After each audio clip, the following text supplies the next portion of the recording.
I think another thing that's worth to point out is there's a rise of school choice, and it's actually not here in Washington, but there are various states which basically saying the money, because public school are free, right, and that's from the funding.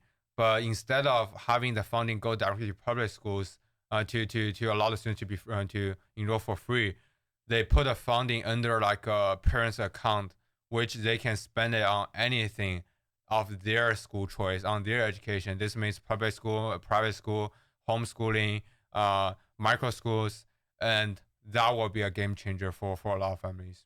So let me ask you this: like, I use the South Dallas and South Carroll example again. Mm-hmm. So do you think like how to put this? Like, suppose like students and you can't do this because it's like an hour drive, right? That's too much, right? Yeah, and that's why it's so important to have actually that's why I think AI will be a game changer for the education space, because you can use if the online platform is good enough, you can use it anywhere. However, there's a couple of things. Well, one thing is there are a couple of things about human interaction that cannot be replaced by AI really well. One thing is about ignite the passion aspect, and the other thing is about real world kind of general advice for guidance in terms of like a high level mentorship. And we are trying to, and one vision for us Ponder to fix that is to, because we have the AI taking most of the low level mentorship, we can have we can have like successful founders or industry expert who choose to do this part-time, who choose to go on the platform and mentor some of the kids who are working on this kind of project part-time, because they have main mentor already. But go back to what you were saying about the location wise.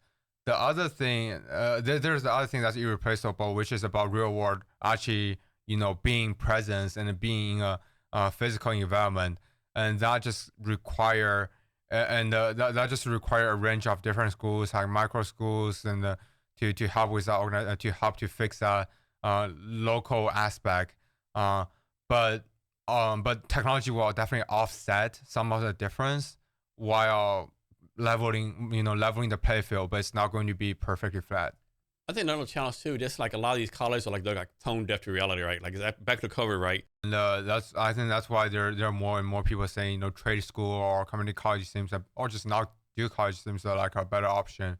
And for the future of college, it's really about the ROI. It's really about how can make sure the college students have a better return on investment if they want to still survive or they want to excel. However, I think college will stay relevant for a long time because they establish quite a bit. Like there are thousands, hundreds of thousands of parents, millions of parents who still are trying to who still believing deeply trying to get their kids into like elite college